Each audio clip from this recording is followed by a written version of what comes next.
శుక్లాంబరధరం విష్ణుం శశివర్ణం చతుర్భుజం ప్రసన్నవదనం ధ్యాయేత్ సర్వవిఘ్నోపశాంతయే అగజానన పద్మార్కం గజానన మహార్నిశం అనేకదంతం భక్తానాం ఏకదంతముపాస్మహే.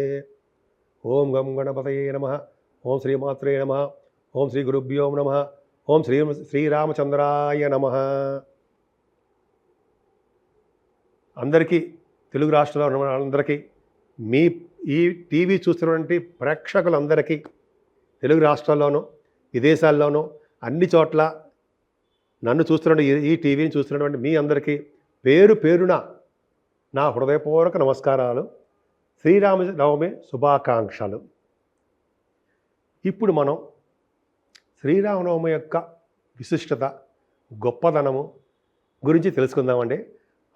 అంత శ్రీరామచంద్రుడి యొక్క చెప్పే అంత గొప్పవాణి కాదు నేను, కానీ నాకు మనసులో అనిపించింది, శ్రీరామచంద్రుడి యొక్క గుణగణాలను పొగిడితే మన గురించి కూడా పొగుడుతారట అని శాస్త్రం చెప్తుంది.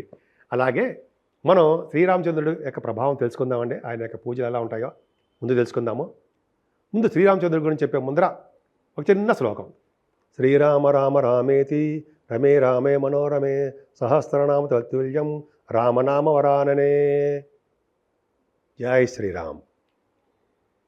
శ్రీరామనవమి ఈ నెల ఏప్రిల్ నెల 6వ తారీఖుని, ఏప్రిల్ 6వ తారీఖు 2025 సంవత్సరంలో వస్తుందండి. మనమందరం కూడా తెలుగు రాష్ట్రాల్లో, ఆంధ్ర తెలంగాణలో కూడా ఈ శ్రీరామచంద్రుడు యొక్క మహిమ, చంద్రుడి యొక్క కళ్యాణాలు మనందరం చేసుకుంటాం. ఒక్క ఆంధ్ర తెలంగాణలోనే కాదండి, దేశ విదేశాల్లో కూడా నివసిస్తున్న వాళ్ళందరూ కూడా చాలా చోట్ల కూడా ఈ శ్రీరామచంద్రుడి యొక్క కళ్యాణాలు చేసుకుంటూ ఉంటాం. ఒక అద్భుతం. ఇంకా ముఖ్యం ఏంటంటే, ఉగాది పండుగ మనం చేసుకుంటున్నాం కదా. ఉగాది పండగ తర్వాత ఫస్ట్ వచ్చే పండగే శ్రీరామనవమి. ఎంతో అదృష్టం కదండి. ఈ శ్రీరామనవమి 6వ తారీఖు రావడం వలన అసలు మన ఇళ్లల్లో మనం ఏం చేసుకోవాలి, శ్రీరామచంద్రుడి యొక్క ఆశీస్సులు మన ఇళ్లలోనే చేసుకొని ఎలా పొందాలి, శ్రీరామచంద్రుడి యొక్క ఆశీస్సులు ఎలా పొందాలి, ఇప్పుడు మనం తెలుసుకుందాం. ఈరోజు అంటే 6వ తారీఖు ఉదయాన్నే లేచి తలంటు స్నానం చేయాలండి. కుంకుడు కాలుతో స్నానం చేయడం చాలా మంచిది.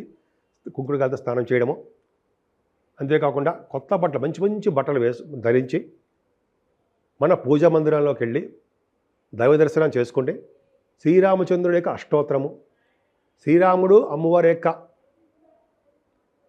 అద్దరిగా దండం పెట్టుకోవడము, అష్టోత్తరం చేయడము, ఆ శ్రీరామచంద్రుడికి సంబంధించినటువంటి స్తోత్రాలు చదవడము, ఇలా చేయడం వలన శ్రీరామచంద్రుడి యొక్క మన ఆశీస్సులు తప్పకుండా పొందుతాం.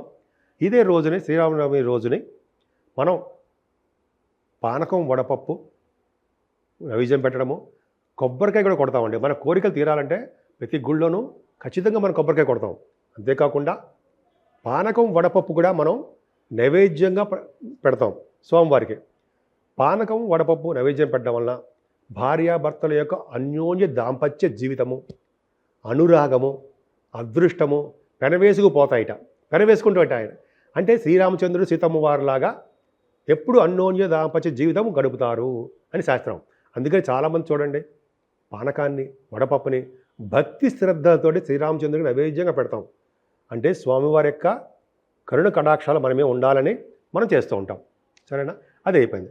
అంతేకాకుండా గ్రామాల్లోనూ, పట్టణాల్లోనూ, పల్లెల్లోనూ, ఊరున శ్రీరామచంద్రుడికి సంబంధించిన వేడుకలు, కళ్యాణాలు, ఉత్సవాలు 6వ తారీఖున అంగరంగ వైభవంగా మనం జరుపుకుంటూ ఉంటాం. అవునా?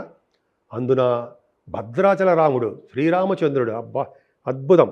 నేను కూడా కొత్తగూడెంలో ఉండి భద్రాచలం వెళ్తూ ఉండేవాడిని. కొత్తగూడెం ఉండేవాడిని నేను. భద్రాచలం రాముడు అంటే బాగా ఇష్టం. భద్రాద్రి రామ అంటూ మనం చూడడము. అదే రోజు మన తెలుగు రాష్ట్రాల్లో ఉన్నటువంటి తెలంగాణ నుంచి మంత్రివర్యులు గారు శ్రీరామచంద్రుడికి, సీతమ్మ తల్లికి పట్టు వస్త్రాలు సమర్పిస్తారు. అది అనాదిగా వస్తున్నటువంటి ఆచారం. దానివలన మన రాష్ట్రాలు, దేశం సుభిక్షంగా ఉంటుందని మన నమ్మకం. అలాగే ఆ రోజు నుంచి తొలకరి జల్లులు, వర్షాలు బాగా పడి పంటలు పండాలని మనం ఆశిస్తూ ఉంటాం. అభిజిత్ లగ్నం అంటే 12 గంటలు ఆ ప్రాంతంలో స్వామివారి కళ్యాణం జరుగుతుంది. అంటే శ్రీరామచంద్రుడికి సీతమ్మ తల్లికి కళ్యాణం జరుగుతూ ఉంటుంది. ఆ రోజున మనం భద్రాచల రాముడిని టీవీల్లోనూ వాటిలోనూ దర్శించుకుని స్వామివారి యొక్క ఆశీస్సులు తీసుకుంటూ ఉంటాం. అవునా? చక్కగా బ్రహ్మాండంగా ఉంటుంది. ఆ రోజునే మన పిండి వంటలతోటి మన ఇంట్లో దేవుడి దగ్గర అంటే స్వామివారికి నైవేద్యం పెట్టి, అలాగే మన ఇంటికి వచ్చిన అతిథులకి ఇచ్చి, అలాగే మన ఇంట్లో ఉన్నటువంటి వాళ్ళందరికీ తినిపించి, అంతేకాకుండా ఈ పానకము వడపప్పులు కూడా అందరికీ పంచిపెట్టడం వలన పుణ్యం లభిస్తుంది.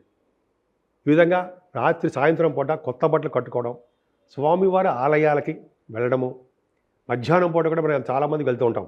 అలాగేనండి ఈ శ్రీరామనవమి పూట అన్నదాన ప్రాముఖ్యత చాలా ఉంది. అన్నదానం చేయడం వల్ల, అలాగే నీరుని దానం చేయడం వల్ల విశేషమైన పుణ్యఫలము అంటాం. కాబట్టి చాలామందికి చేస్తూ ఉంటారండి అన్నదానం. బీదలకి గుళ్ళో కూడా అన్నాలు పెడుతుంటారు. అలాగే మంచినీళ్ళు, వాటర్ దానం చాలా అద్భుతమైన ఫలితాలు ఇస్తాయండి. విధంగా చాలా బాగుంటుంది. ముఖ్యంగా భద్రాచల రాముడు చాలా అద్భుతమైన ఫలితాలు ఉంటాయి. మనకి ఎన్ని కష్టాలు వచ్చినా, ఎన్ని విపత్తులు వచ్చినా, ఎన్ని ఆటుపోట్లు వచ్చినా నిలిచే భగవంతుడు, నేనున్నాను నిలిచే ఒక్కడు భగవంతుడు, ఒకే ఒక్క ఆయన శ్రీరామచంద్రుడు. మనకి ఎటువంటి కష్టాలు వచ్చినా మనం ఆయన్ని ప్రార్థిస్తే మన కళ్ళ ముందర వచ్చి మనల్ని కాపాడే భగవంతుడు శ్రీరామచంద్రుడు ఒక్కడే. ఆయన్ని పూజించడం వలన, ఆయనతో పాటు ఆంజనేయ స్వామి యొక్క దీవెనలు తీసుకోవడం వలన ఎంత అద్భుతం అండి. అంతేకాకుండా 12వ తారీఖుని ఒంటిమిట్ట శ్రీరామచంద్రుడు కళ్యాణం అద్భుతంగా రంగవైభవంగా చాలా అద్భుతంగా జరుగుతుంది అక్కడ. ఇప్పుడు వరకు వెళ్ళలేదు. ఆ భగవంతుడి ఆశీస్సులు కలిగితే సరే వెళ్తాను, దర్శనం చేసుకుంటాను. అదే రోజున పౌర్ణమి కూడా వస్తుందండి. పౌర్ణమి పూట శ్రీరామచంద్రుడి కళ్యాణం అంటే ఆంధ్రాలో అంత అద్భుతంగా ఉంది చూడండి. సో శ్రీరామచంద్రుడు ఎక్కడున్నా సరే మనకి సకల కళా వల్లభుడు ఆయన. మంచి శ్రీరామచంద్రుడు అద్భుతమైన ఫలితాలు ఇస్తాడు. సో శ్రీరామచంద్రుడు మనకి ఆదర్శమూర్తి అంటాం. ఏకపత్ని వ్రతుడు అంటే ఒకే భార్య కలవాడు అని అర్థం. ఆయన్ని రాజ్యపాలన కూడా అద్భుతంగా ఉంటుంది. సో ఈ విధంగా శ్రీరామచంద్రుడి యొక్క లక్షణాలని, గుణగణాలని మనం అందరం కూడా మనం పొందుతూ, అంటే ఏకపత్ని వ్రతుడిగా ఉండడము, నిజాయితీగా ఉండడము, ప్రభువులు పాలన కూడా చాలా శ్రీరామచంద్రమూర్తిని ఆదర్శంగా తీసుకుని చేయడం వలన దేశం సుభిక్షంగా ఉండడమే కాకుండా సకాలంలో వర్షాలు పడ్డము, అంటే వానలు పడ్డము, అధికమైన పంటలు పండడము, రైతులకు కూడా ఆనందమయంగా ఉండడము, అలాగే అదృష్టంగాను ధనము సమకూరడము రైతులకి అంత బాగుంటుంది జరుగుతుంది. సో ఈ విధంగా ప్రతి ఇంటా కూడా అందరూ చేసుకుంటారు. ఓకే.